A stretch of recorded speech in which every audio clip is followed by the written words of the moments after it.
what you see, this is the structure of your statement of comprehensive income, which we also call SOCI. It has got two parts. This first section, which is until here, this is called profit and loss account. I mean, until profit after tax, you call it income statement previously, or you called it profit and loss account. And then this last part at the bottom, that is for other comprehensive income. And together we call it total comprehensive income, the sum total. And the name of the statement is called statement of comprehensive income. Now we need to understand it very clearly because many times when you will be making your accounting judgments, I'm using the word accounting judgments, you have to refer back to the format of this financial statement. Now, again, what you should remember that this first part, this one, which is until this gross profit, what you call this, it is called trading account. If I go back into details, this is called trading account, this first section. And this part, which is until here, you call it, operating part, or you also call it profit and loss account. So these two things together, we call them trading, profit and loss account. If you ask me the full name of this income statement, traditionally we used to call it trading, profit and loss account. Trading, the first part, which is until gross profit, and then profit and loss account. So its name was trading, profit and loss account. Okay, now what this income statement, it tells us. Income statement actually, it tells us the financial performance. I'm referring to very basics, but we need to see them once more. It's called financial performance. Financial performance means that ability to make profit. So when you say that financial performance is good, it means that profit is good. So income statement, it tells us financial performance. Balance sheet tells us financial position. So we talk about financial performance. And how the story begins. The story starts like this, that, let's suppose that there are a group of shareholders. They have a business, they have a company. So they hire one CEO, they hire one director, one manager, that you run this company, you run this business for us, go and do the operations and, start working. So end of the month or end of the year, we'll come in and you will tell us what was your performance and how much profit did you make. So the question which the director will say that, okay, if I have to run the business, how do I run the business? What are the resources? You give me something so that I manage your business. So they give them a balance sheet. So balance sheet, these are the resources. And of course the liabilities, against those resources. So the shareholders will give the key to the business along with a piece of paper, which is the balance sheet, that these are the resources which are available to you. You've got current assets in form of cash and inventories and receivables. You've got, non-current assets. We are giving you current assets. We are giving you non-current assets. And with these resources, you go and run the business. And of course, there are some liabilities which are standing against those assets, and you will be paying off those liabilities as well. But we are giving you assets. So your SOCI, your income statement, if I talk about, so what does the balance sheet tell us? The balance sheet tells us the resources which are available for a business, and the managers, they use those resources, and how effectively they will use those resources. The effectiveness of the usage of those resources will be reflected on the income statement. So income statement is, how do I see income statement? As the reflection of how effectively managers, sorry, what is happening with my keyboard? Managers use the resources. So the performance of the managers. So you can say that income statement will show the performance of the manager, or you can call it of the management. Income statement is a reflection of 1 year's management's performance, that how effectively they have used the resources available to them on the balance sheet. Now, what we understood that income statement will be a reflection. So when we give them the key, he goes and he starts selling the goods, or he starts providing the services. So whatever goods and services you provide, they will be appearing in this line of revenue. Now, and then all the costs they will start writing down, and they will calculate the profit. But there is an issue of presentation, how to present this activity. So during this, our operations, we will be, earning some money, we will be spending some money, and we have to show it on some proper format, and that format we will be discussing today. Now, if you pay attention, the benefits, the economic benefits which the business is receiving is actually, there is one more line, I would call it other income, and I put here also as X, and it's not bold. So these are the 3 lines where your benefits are coming in. 3 lines, benefits coming in are only 3 lines: revenue, other income, and other comprehensive income.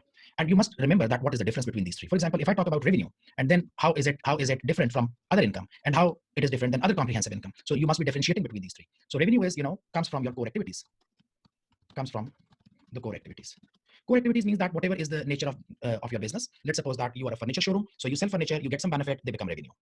You are probably a factory which makes textiles, so it is there. You are a construction company, so every time when you construct a project, you make some house, you make some apartments, you make some building, you get money. That is called revenue. Revenue essentially comes from your core activities, and it goes there. But the business, it gets benefit from other sources as well. It is not only from the core activities. You may be getting benefit from other sources as well. So those other sources should not appear in revenue. They should be either other income or other comprehensive income. In other income, we will say that not core activity, but somehow related and under control of management. That's very important. That it is not related, but somehow related and under the control of the management. They are under the control of the management. What do I mean by that? Let's suppose you are a construction company. So every time you make a house, you make an apartment, you sell it, you get money. That is called revenue. Your business is to make apartments, and you are making apartment, it goes into revenue. But then what happens? That one particular day, you notice that you have some extra equipment which you are not using. Maybe you have got some excavator, maybe a forklift or something. And that extra equipment, you said, instead of keeping it idle in our premises, we are not going to use it for the next 3 months. We don't have project. Let's give it on rent. So you take and you give it out on the rent, and you earn some money. Now, when you get this money, You should remember that giving equipment on rent is not your core activity. Your business was never established to give equipment on rent, but you did give equipment on rent and you get some money. So you put it in other income. You can't put it in revenue, but you put it in other income. Rental income comes in other income. Now, why do we put it in other income? Or you can ask that what is the difference between other comprehensive income and other income? Now, that is something which you need to understand. Please remember this part until here, PBIT, or let me draw it properly. The manager whom you gave the keys, he is responsible only until this part. You should remember that.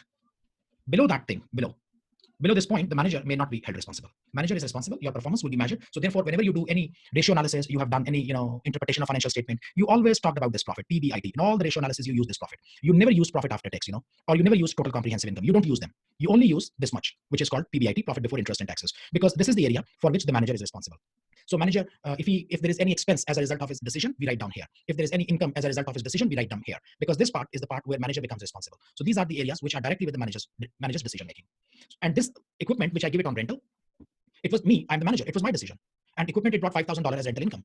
And probably this equipment could have been staying there in our premises. I found the customer, I gave it on rent. So this 5,000 which comes in should be added in here, so that this PBIT should go up, because me as a manager, I'm always looking at increasing this PBIT, because this PBIT is the line for which I am responsible. So whenever you will calculate my ratio analysis, how good or bad I'm doing, or how good or bad the business is doing, you are doing it on PBIT. So all the managers are focusing on increasing this PBIT.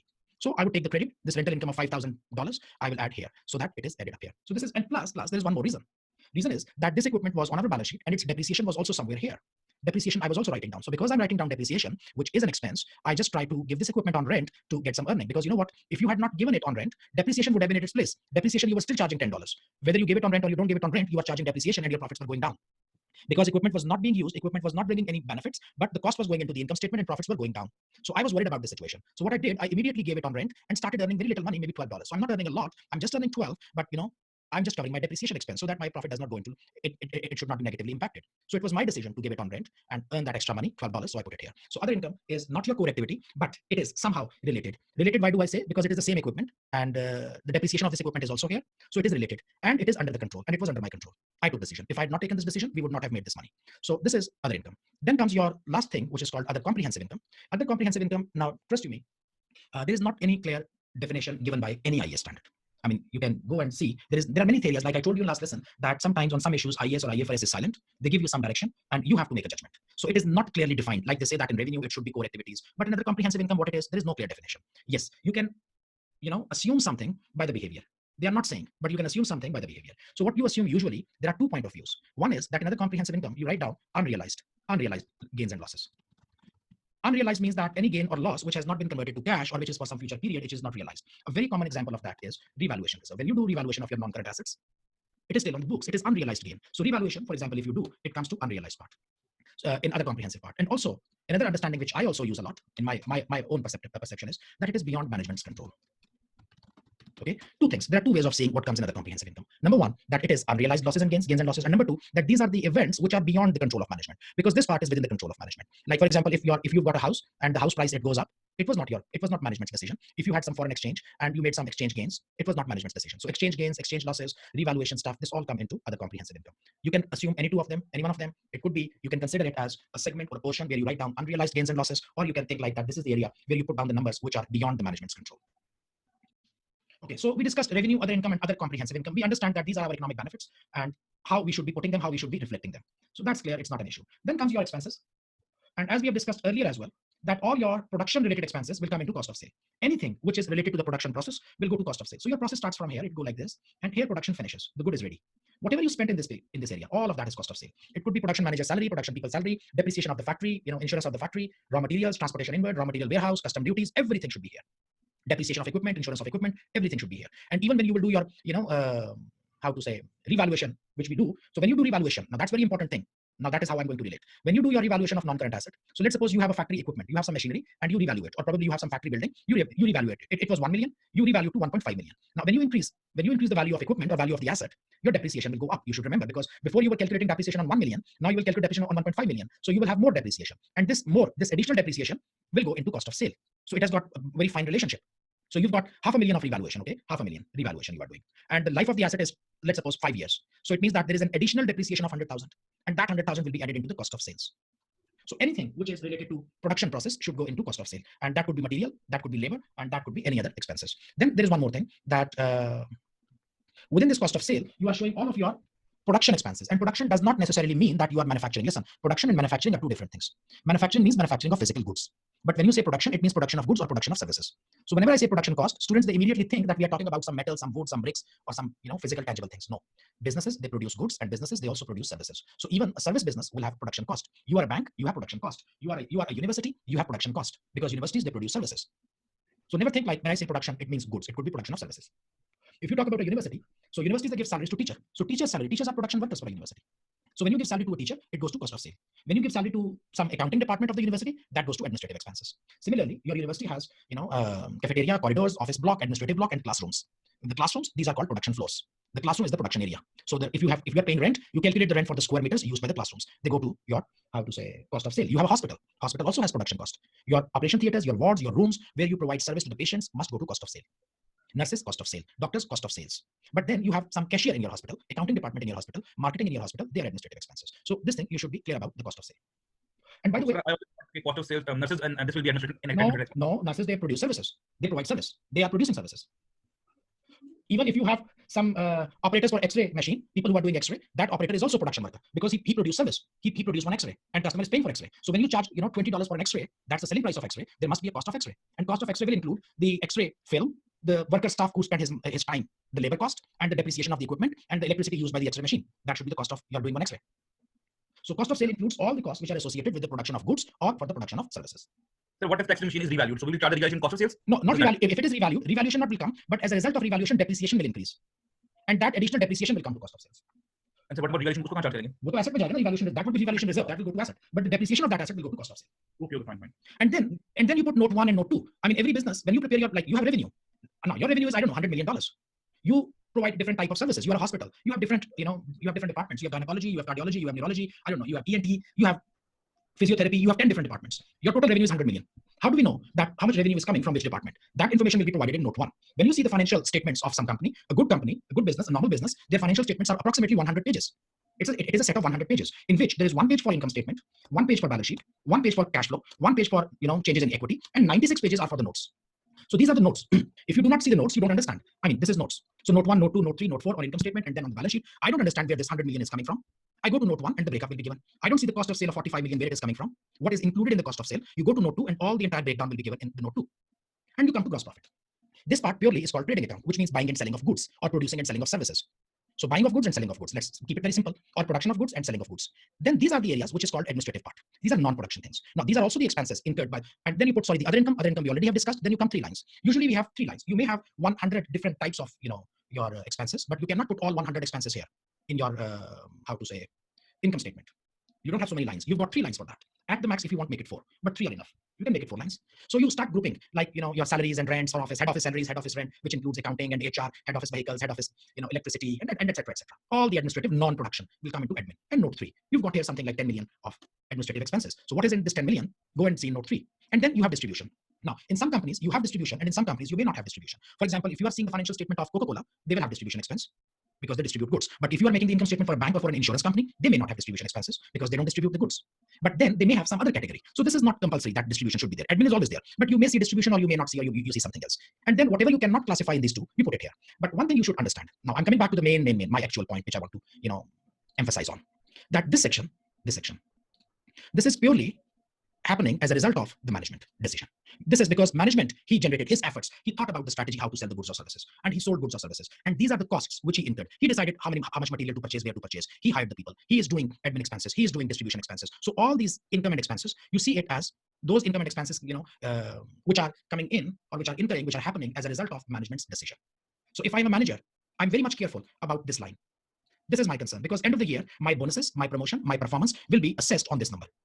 Because these numbers, they are the below part is beyond my control. I already explained to you why beyond my control. You see this one you understand, other comprehensive income. I told that this is beyond my control. I wrote it here. But what about the finance cost and tax expense? Are finance and tax expenses also beyond the control of management? Yes, they are. They are. Why? See, you are a head office. You've got 2 managers, manager A and you've got manager B. And you give 100 million to him and you give 100 million to him, or 10 million, whatever you may think, if you don't want to make numbers big. And you set them up. You say, go and do the business. Go and do the business. So this manager A was sent with this money to UAE. And this manager is working in probably, I don't know, in Europe or in Pakistan, let's call it.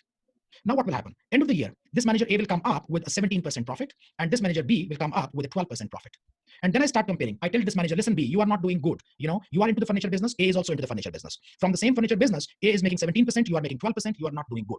You know what B will tell me? B will say, sir, you sent A to UAE. In UAE, there is no tax. So they don't pay taxes. We have to pay taxes.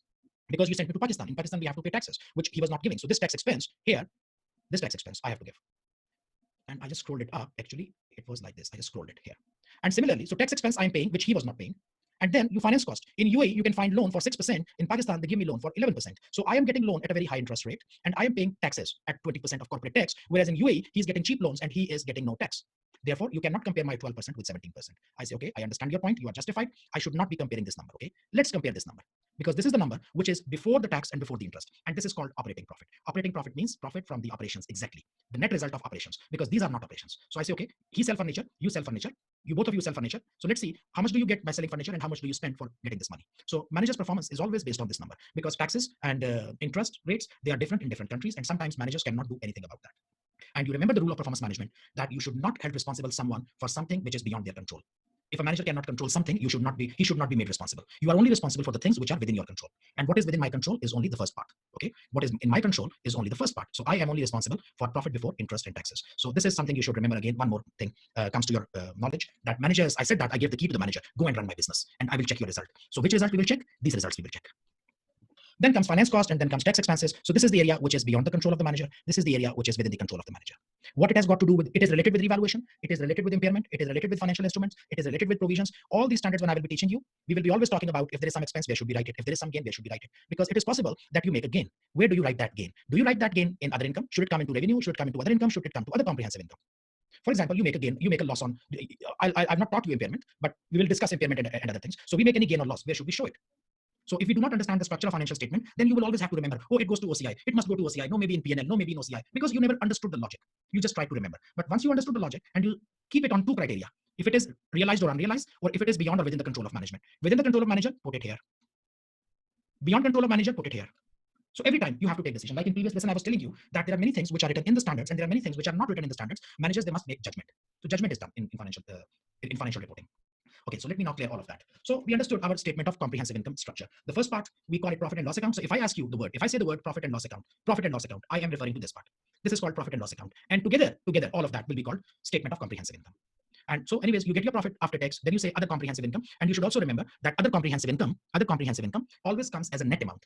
I mean, you made some income, it is income. On income, you should pay the tax. So if you have to pay the tax, where will you write down? There is no line for the tax, because tax we wrote here above.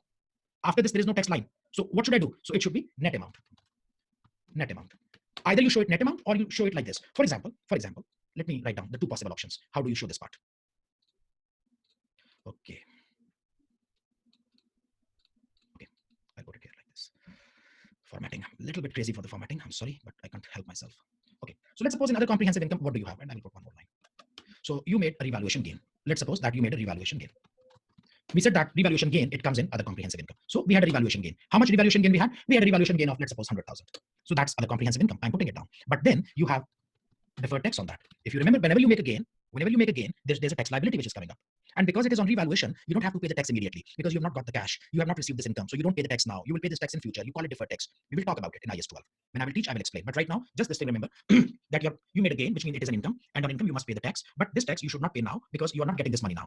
You are not selling the asset. It is still on the balance sheet. When you will sell this asset, then this gain will be called realized gain. So far, it is unrealized gain. And if it is unrealized, you don't need to pay the tax. You can calculate it, but you don't have to pay it. So tax is, let's suppose, 30%. So you should write down here, minus 30,000. You should be showing it like this. Either you show in two ways, that this is the gain and this is the tax on the gain, or you can write down the net amount, 70,000.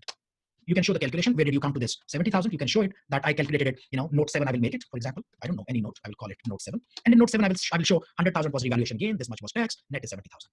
So these are two ways of doing it.